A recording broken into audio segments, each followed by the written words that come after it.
Bismillahirrahmanirrahim. Assalamualaikum warahmatullahi wabarakatuh.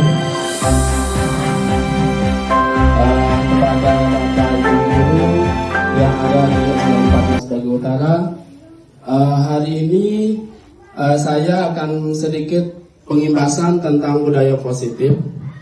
Sebelum kita mulai, kita sama-sama buka untuk lebih barokahnya. Marilah kita sama-sama buka dengan membaca basmalah. Bismillahirrahmanirrahim. Kita langsung ke pengimbasan budaya positif yang disusun oleh Sudarman SPDC, calon guru penggerak angkatan 11 Kabupaten Lombok Timur.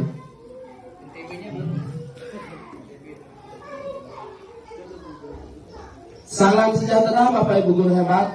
Pada hari ini kita bisa bertemu kembali, kita bisa melanjutkan aktivitas kita dengan pengimbasan budaya positif yang ada di sekolah kita. Di sini ada pertanyaan buat kita semua. Apa makna dari budaya positif? Itu yang pertama. Kemudian yang kedua, apa contoh penerapan budaya positif yang telah kita terapkan? Jadi di sekolah kita sangat penting budaya positif yang kita terapkan, mulai dari diri sendiri dulu, kemudian ke semua anggota warga sekolah. Budaya positif sangat penting, yang memiliki makna dan tanggung jawab yang cukup besar. Jadi budaya positif di sini penerapannya adalah yang positif, contohnya adalah salam, mengucapkan salam, bertutur kata yang baik, sopan santun terhadap sesama, terhadap keluarga sekolah. Itu merupakan contoh kecil penerapan budaya positif. Jadi budaya positif itu sangat banyak. Apa yang telah kita lakukan, apa yang telah kita perbuat, yang berkenaan dengan hati nurani kita masing-masing, yang bisa kita pertanggungjawabkan. Itu adalah contoh budaya positif. Nah, di sini dijelaskan budaya positif itu di sekolah, nilai-nilai dan kebiasaan-kebiasaan di sekolah yang berpihak pada peserta didik agar mereka berkembang menjadi pribadi yang kritis, penuh hormat dan bertanggung jawab. Itu sedikit definisi tentang budaya positif. Kemudian kita lanjut dengan perubahan paradigma. Di sini filosofi pendidikan Ki Hajar Dewantara. Yang pertama adalah bukan tabula rasa. Itu yang pertama. Kemudian yang kedua, semua anak terlahir dengan bakatnya masing-masing atau unik.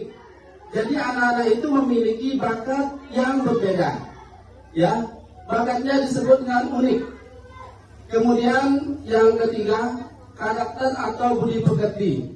Jadi semua anak-anak kita di sekolah memiliki karakter yang berbeda, budi pekerti, kemudian itu yang berkembang sesuai dengan zaman kodrat alam dan zamannya. Kemudian yang keempat, tugas guru menuntun bakat tersebut agar anak tumbuh dengan selamat dan bahagia. Jadi seorang guru tugasnya bukan menuntut, tapi menuntun. Jadi yang namanya menuntut itu kita tidak mengikuti kemauan kita sebagai guru. Kita harus menuntun apa sih sebenarnya bakat yang perlu dikembangkan oleh peserta didik kita. Kita tidak bisa mengikuti kemauan. Itu keyakinan kelas salah satu contohnya. Kita lanjut. Materi berikutnya. Di sini ada keyakinan kelas, hukuman dan penghargaan. Nah, 3 komponen ini yang harus ada yang digunakan untuk menyelesaikan ketika disiplin itu tidak ditaati. Yang namanya adalah teori kontrol. Jadi, ketika disiplin itu tidak ditepati, itu sangat harus kita kontrol. Kemudian kita sesuaikan apa sih yang sebenarnya yang membuat mereka tidak disiplin. Sepertinya itu kita harus bertanya dulu tanpa memberikan hukuman secara langsung.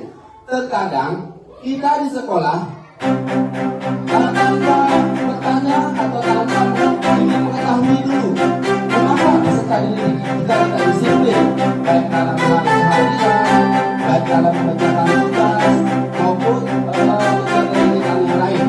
Kadang-kadang ada siswa kita sering terlambat.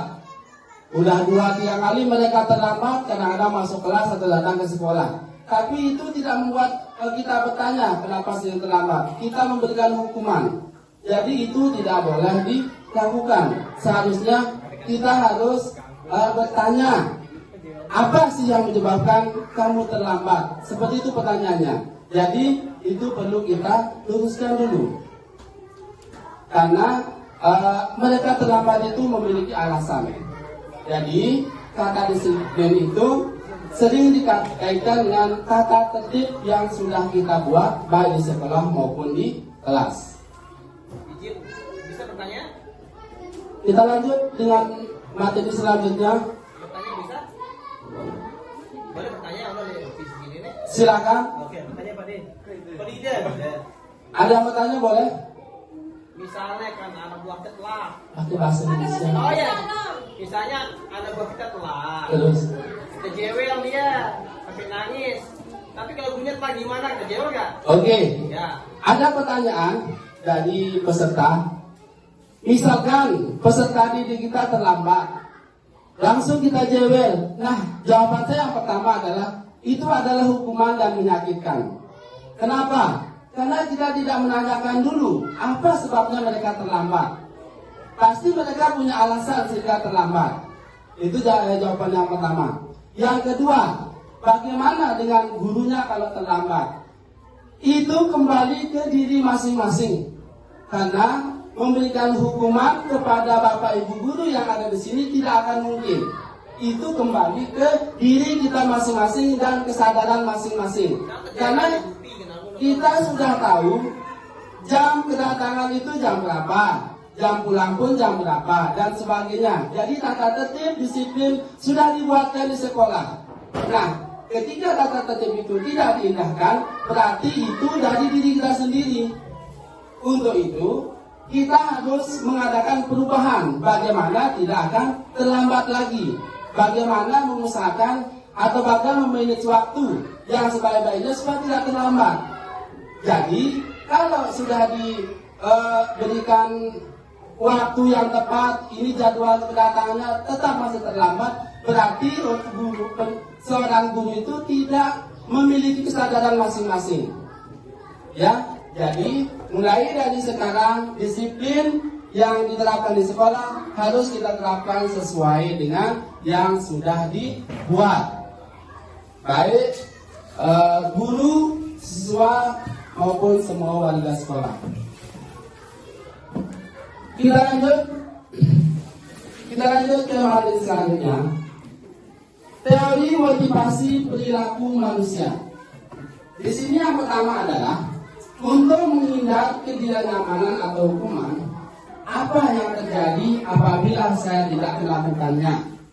Nah, jadi di sini yang pertama adalah pertanyaannya, apa yang akan terjadi apabila saya tidak melakukannya? Otomatis ketika kita tidak melakukannya, otomatis apabila saya tidak melakukannya. Nah, jadi di sini yang pertama adalah pertanyaannya, apa yang akan terjadi apabila saya tidak melakukannya? Otomatis ketika kita tidak melakukannya, otomatis kita akan terhindar dari hukuman. Di sini yang pertama. Kemudian itu berasal dari motivasi eksternal. Ya, yang kedua, untuk mendapatkan imbalan dari orang lain atau institusi. Ini yang kedua, apa yang akan saya dapatkan apabila saya melakukannya? Kira-kira Bapak Ibu Guru, yang nomor 2, ada yang bisa menyampaikan pendapatnya? Kira-kira dari yang kedua, apa yang saya akan dapatkan apabila saya melakukannya? Tadi motivasi perilaku manusia seperti yang ini kan, yang pertama tadi untuk menghindari ketidaknyamanan atau hukuman. Apa yang akan terjadi apabila saya tidak melakukannya? Misalnya kan sudah ada untuk menghindari ketidaknyamanan atau hukuman.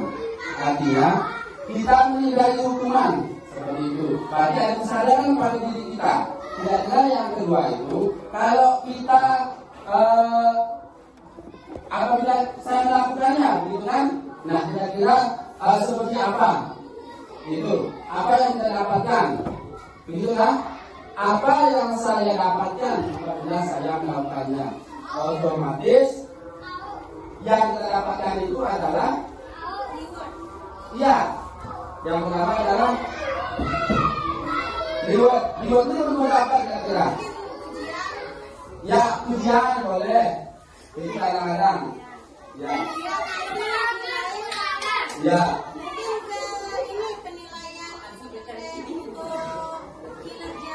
Ya, penilaian menjadi lebih baik.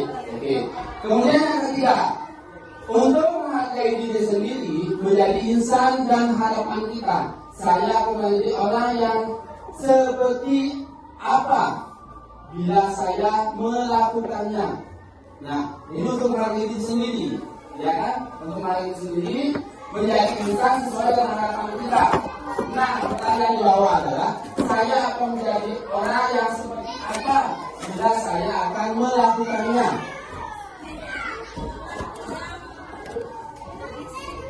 Menjadi orang yang disiplin itu sama dengan motivasi internal. Berarti dari diri sendiri, dari dalam diri sendiri. Motivasi dari dalam diri sendiri. Kalau yang satu dua motivasi dari luar. Eksternal kan dari luar. Kalau internal itu dari diri sendiri. Ya. Ya. Jadi kalau kita sudah menerapkan perilaku disiplin sebagai contoh kepada anak-anak kita. Silakan Pak Guru ada bertanya. Silakan. Ibu, mana kakak itu pulang? Kakak mana udah jawab?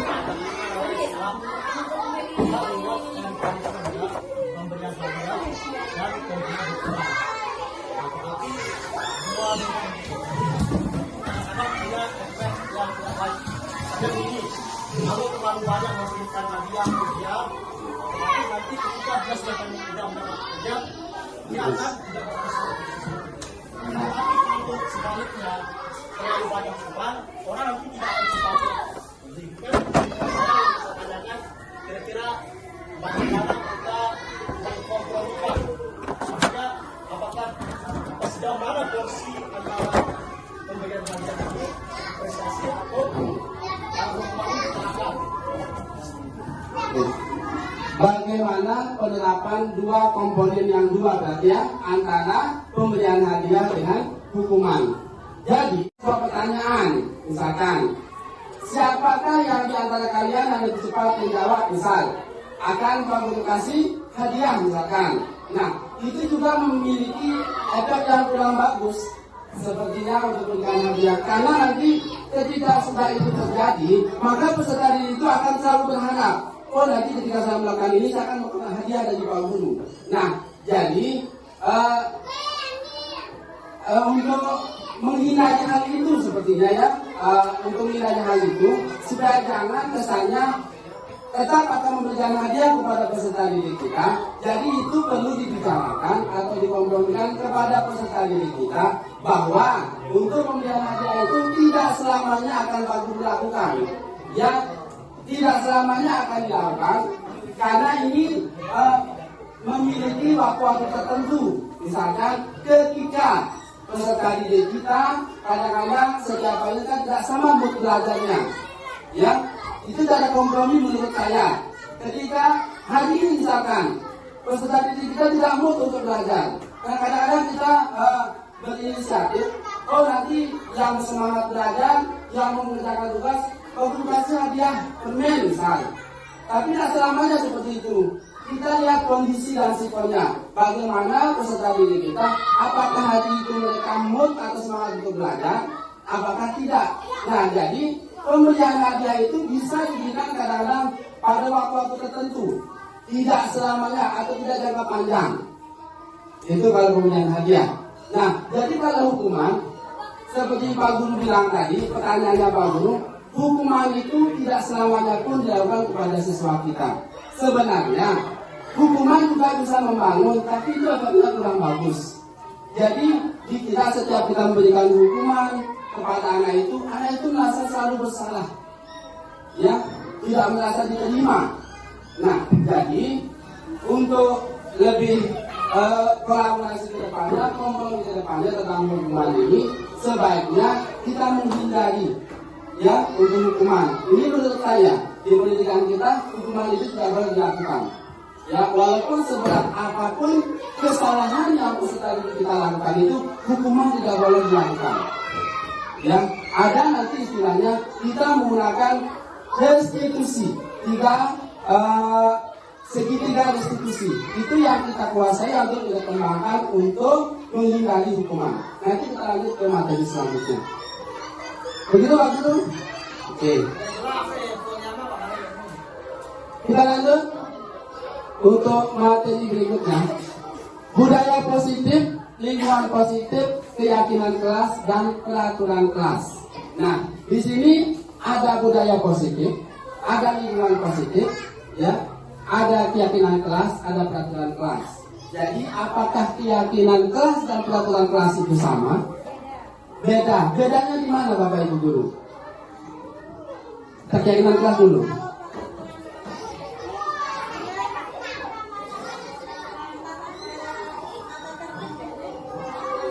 Ya, terus? Kalau keyakinan kelas itu hasil apa yang disepakatan antara siswa dan guru. Oke. Yang akan diterapkan dalam Ya, berarti peraturan kelas itu adalah sama dengan yang diungkapkan sama Ibu Guru. Kita ulangi, keyakinan kelas itu apa yang kita rencanakan, apa yang sudah kita buat, ya, untuk kita sepakati, untuk kita yakini di kelas, untuk kita lakukan di kelas, ya. Kemudian ke peraturan kelas, peraturan yang dibuat, ya, yang harus diikuti oleh peserta didik kita. Contohnya seperti apa? Peraturan kelas. Misalkan Ibu Guru peraturan kelas itu contohnya berdoa sebelum mulai pembelajaran. Itu salah satunya. Kalau keyakinan kelas itu yang pertama adalah ini seperti yang kita sepakat. Itu keyakinan kelas salah satu contohnya. Kita lanjut materi berikutnya. Di sini ada keyakinan kelas, hukuman dan penghargaan. Nah, 3 komponen ini yang harus kita pahami, ya. Oh, bukan 3 ya, 2. Ada hukuman dan ada penghargaan. Di sini pertanyaannya, mengapa tidak peraturan saja? Mengapa harus keyakinan kelas? Mengapa kita memiliki peraturan harus datang tepat waktu? Itu salah satu pertanyaannya. Apakah ini termasuk peraturan kelas? Yang ini Ibu Guru? Ya, itu termasuk. Ya, mengapa harus datang tepat waktu? Itu contoh adalah peraturan kelas. Ya. Kemudian untuk mendukung motivasi intrinsik, kembali ke nilai-nilai dan keyakinan. Lebih menggerakkan seorang dibanding mengikuti serangkaian peraturan-peraturan. Kita lanjut. Keyakinan kelas adalah, di sini definisinya sedikit ya. Keyakinan kelas adalah nilai kebajikan atau prinsip universal yang disepakati bersama secara universal, lepas dari latar belakang suku, negara, bahasa maupun agama. Menurut Gosen tahun 1958, suatu keyakinan akan lebih memotivasi seseorang dari dalam diri seseorang, intrinsik itu dari dalam. Kemudian seseorang akan lebih bersemangat dan untuk menjalankan keyakinannya daripada hanya sekedar mengikuti serangkaian peraturan. Jadi keyakinan kelas itu yang ada dari dalam diri kita sendiri, kesadaran diri apa yang sudah kita buat bersama, apa yang sudah kita sepakati bersama demi kenyamanan kita di kelas. Itu keyakinan kelas.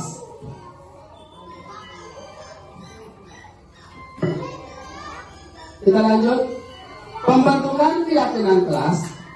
Keyakinan kelas bersifat abstrak daripada peraturan yang lebih rinci dan konkret. Kemudian yang kedua, keyakinan kelas berupa pernyataan universal. Yang ketiga, pernyataan keyakinan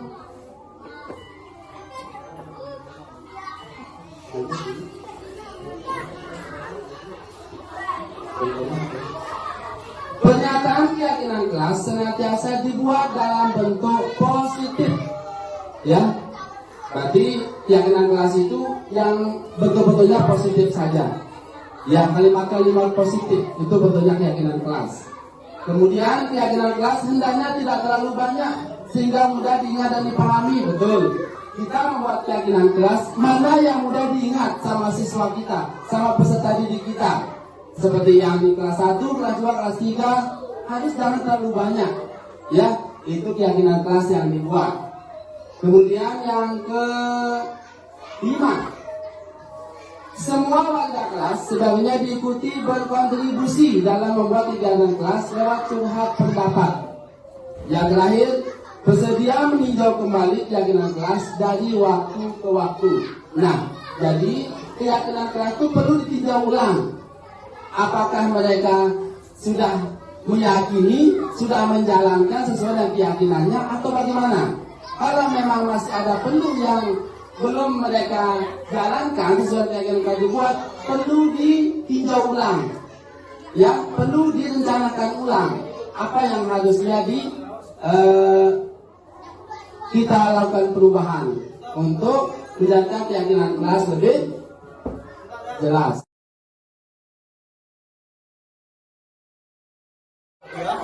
Dan kemudian hukuman. Tapi dua metode ini tentu kadang-kadang punya efek yang tidak baik. Misalnya begini, kalau terlalu banyak memberikan hadiah pujian, otomatis nanti ketika dia sudah mendapat pujian, dia akan tidak melakukan sesuatu.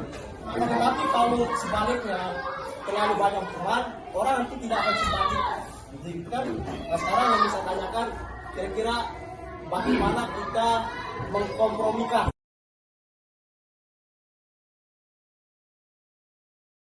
Assalamualaikum warahmatullahi wabarakatuh. Waalaikumsalam warahmatullahi wabarakatuh.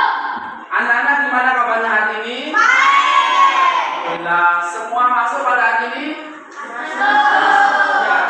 Alhamdulillah semua masuk, semua dalam keadaan sehat-sehat saja. Mudah-mudahan kita bisa menjalankan aktivitas kita setiap hari dalam keadaan sehat dan baik-baik saja. Jadi sebelum kita mulai belajar, tentunya kita harus membuat kesepakatan kelas dulu, ya. Jadi Pak Guru minta kalian nanti buat kesepakatan kelas.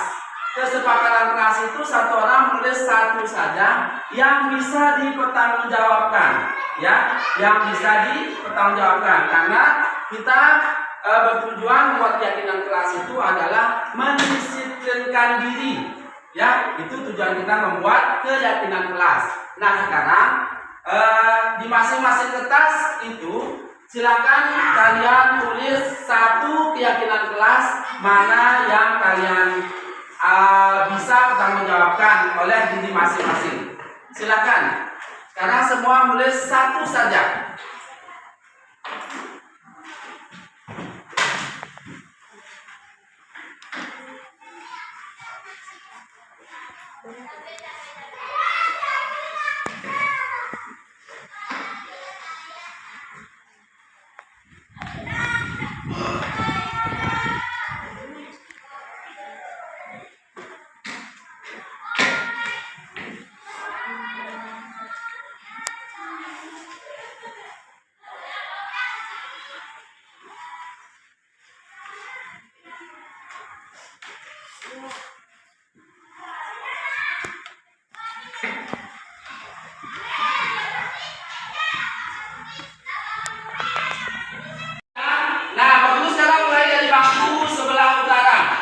Kira-kira keyakinan kelas Aristoteles itu yang pertama adalah apa di sini?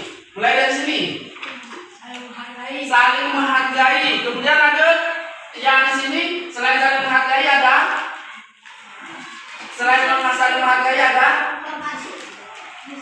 disiplin waktu. Bagus. Ada lain di sini? Saling menghargai, disiplin waktu. Kemudian di sini sama berarti dengan sebelah utara ada lain? Sama dengan itu berarti disiplin waktu. Kemudian yang ini saling menghargai sama. Yang ini juga sama berarti ya. Nah, sekarang kita ambil poinnya yang pertama adalah disiplin waktu ya. Kemudian yang kedua saling menghargai dan menghormati. Yang ketiga perlu tambahkan ya, yang ketiga adalah bekerja. Nah, jadi ketiga keyakinan kelas ini harus dipertanggungjawabkan. Ya, ini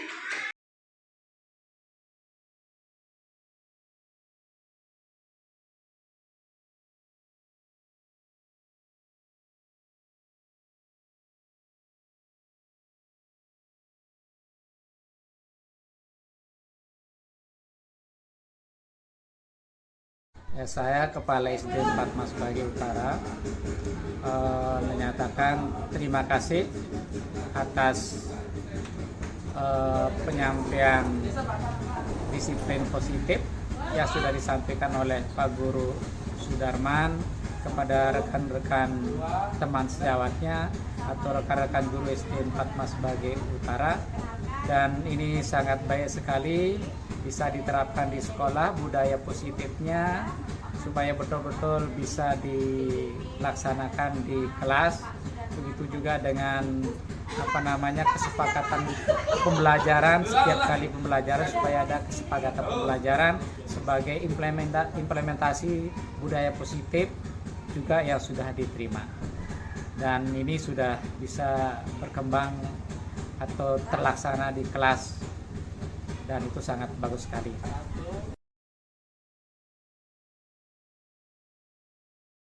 Assalamualaikum warahmatullahi wabarakatuh.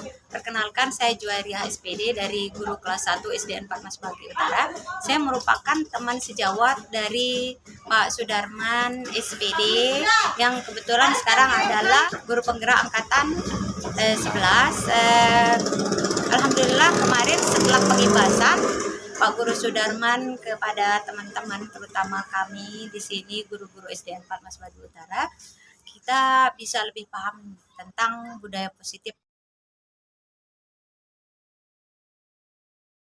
Alhamdulillah di sini yang dulunya kita merupakan, kemarin juga dijelaskan tentang tipe-tipe guru sebagai tipe pengontrol posisi kontrol guru. Alhamdulillah yang dulunya ada beberapa dari teman sejawat yang merupakan tipe penghukum, sekarang sudah mulai menerapkan segitiga restitusi dalam menyelesaikan permasalahan yang dihadapi oleh siswa. Dari kesalahan yang mereka buat itu kita membuat atau menyelesaikan permasalahan itu dengan menerapkan segitiga restitusi. Luar biasa sekali apa yang disampaikan oleh Pak Guru Sudarman. Semoga kedepannya di SDN 4 Mas Bagi Utara ini muncul kembali guru-guru sebagai guru penggerak, sebagai penerus dari Pak Guru Sudarman SPD. Terima kasih. Assalamualaikum warahmatullahi wabarakatuh.